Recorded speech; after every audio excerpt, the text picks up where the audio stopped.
8월 18일 화요일 10분 말씀 묵상 가정 예배를 시작하겠습니다. 다 같이 주님 가르치신 기도하겠습니다.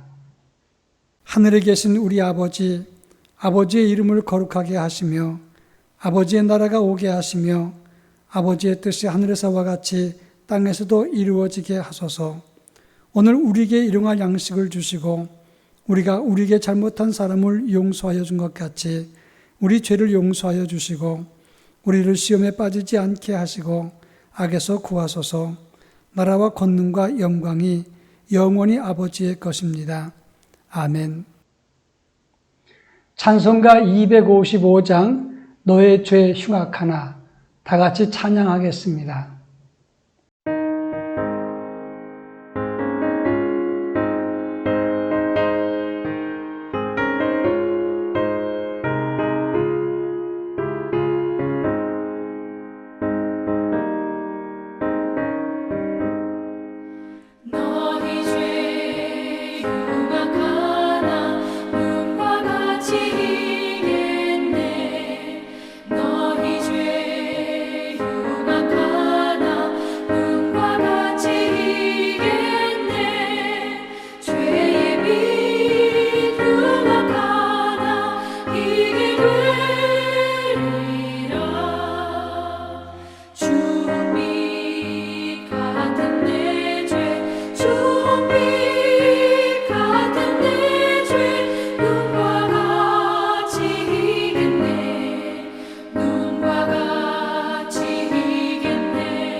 오늘 우리에게 주시는 하나님 말씀은 이사야서 43장 8절로 13절 말씀입니다. 이사야 43장 8절로 13절 말씀을 한 절씩 교독합니다. 제가 봉독합니다. 눈이 있어도 보지 못하고 귀가 있어도 듣지 못하는 백성을 이끌어내라. 열방은 모였으며 민족들이 회집하였는데 그들 중에 누가 이 일을 알려주며 이전 일들을 우리에게 들려주겠느냐. 그들이 그들의 증인을 세워서 자기들의 옳음을 나타내고 듣는 자들이 옳다고 말하게 하여 보라. 나 여호와가 말하노라. 너희는 나의 증인, 나의 종으로 택함을 입었나니 이는 너희가 나를 알고 믿으며 내가 그인 줄 깨닫게 하려 함이라. 나의 전에 지음받은 신이 없었느니라.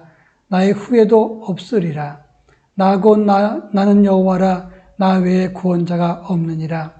내가 알려주었으며 구원하였으며 보였고 너희 중에 다른 신이 없었나니 그러므로 너희는 나의 증인이요 나는 하나님이니라.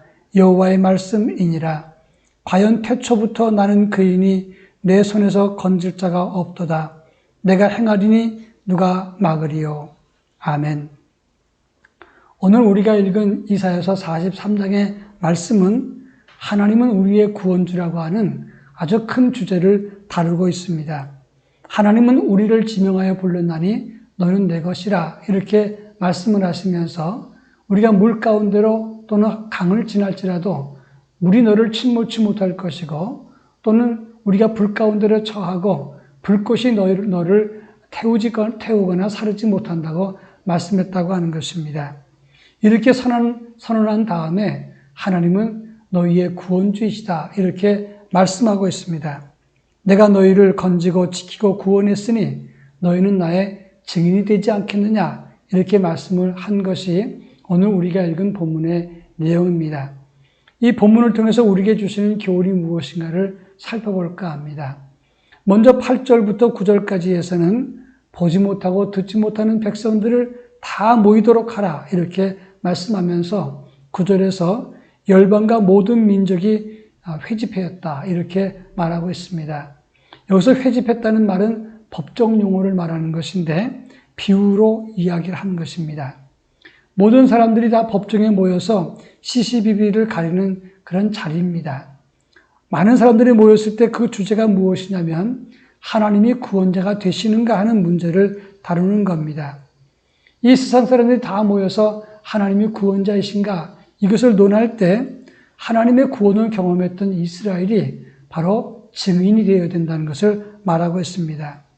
왜 이스라엘이 증인이 되냐면 그들은 물속에서도 불속에서도 하나님의 구원을 경험했기 때문입니다. 애굽에서 10가지 재앙이 내렸을 때 그 재앙 중에서도 아무런 해를 받지 않은 것이 이스라엘 백성이었습니다. 광야 40년 동안 불같은 사막에서 그리고 추위에서 독침과 외적 속에서도 하나님의 구원과 은혜를 경험했던 것이 이스라엘 사람들이었습니다. 홍해바다를 가르고 그리고 이스라엘 백성들이 그 속에 들어갔을 때도 물속에서도 하나님의 구원과 보호를 경험했다고 하는 겁니다. 그렇기 때문에 이스라엘은 바로 구원주 되신 하나님의 증인이 되는 것입니다.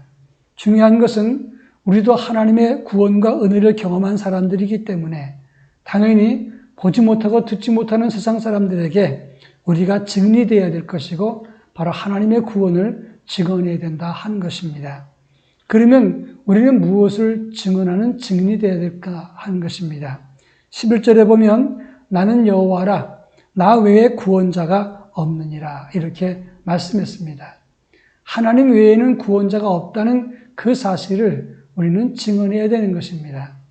사도행전 4장 12절에 보면 다른 이로서는 구원받을 수 없나니 천하 사람 중에서 구원받을 만한 다른 이름을 우리에게 주신 일이 없다라고 성경은 분명히 선언하고 있습니다.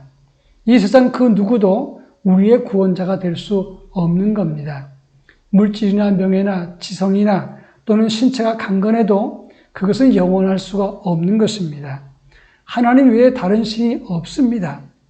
하나님이 이전에 지은 것도 없고 이후에 지은 신도 없다고 했습니다. 얼마 전에 신천지 총회장이 코로나 때문에 국민들 앞에서 성명서를 냈는데 그때 거짓말했습니다. 신천지에서 확진자가 5천여 명이 되어서 지금은 그가 구속되었다고 하는 것입니다.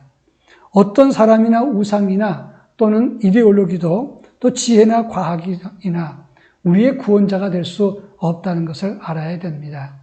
예수 그리스도 외에는 우리에게 구원이 없음을 확신하고 믿어야 되는 것입니다. 마지막으로 13절에 보면 과연 나는 태초부터 나는 그이니 내 손에서 건질 자가 없도다. 내가 행하리니 누가 막으리요 이렇게 말씀했습니다. 하나님은 태초부터 지금까지 변하지 않으신 분입니다. 여전히 계신 분이고 여전히 행하시고 섭리하시는 분입니다. 그 하나님을 누가 대적할 수 있겠습니까? 하나님이 그리스도 안에 있는 우리를 지켜주실 때, 우리를 구원하실 때 그 구원을 우리에게서 빼앗을 자가 없는 것입니다. 이를 체험했던 바울은 누가 우리를 그리스도의 사랑에서 끊으리요? 환난이나 권고나 박해나 기근이나 적신이나 위험이나 칼이라 사망이나 생명이나 천사나 권세자들이나 현재일이나 장래일이나 높음이나 깊음이나 다른 어떤 피조물도 우리를 그리스도 예수 안에 있는 하나님의 사랑에서 끊을 수 없다고 했습니다. 그렇습니다. 이 사랑과 구원이 우리 안에 있다는 사실을 기억하고 우리는 확신하는 삶을 가져야 될 것입니다.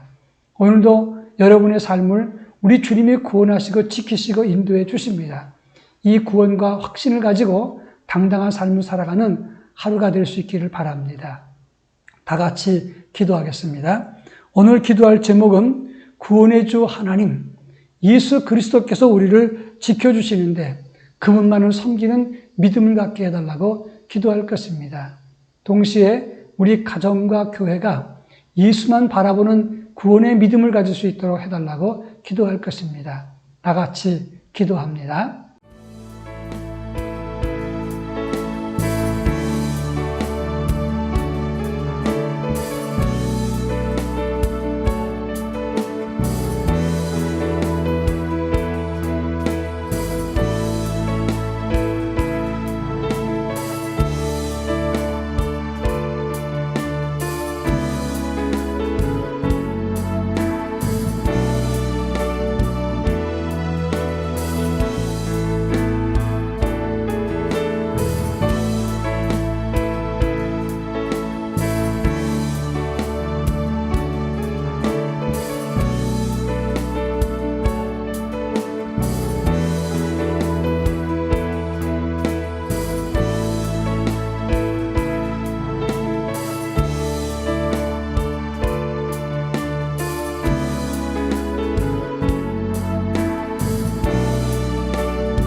사랑 많으신 하나님 아버지, 태초부터 지금까지 변함없이 우리를 구원하시고 지키시고 인도하신 하나님을 찬양합니다.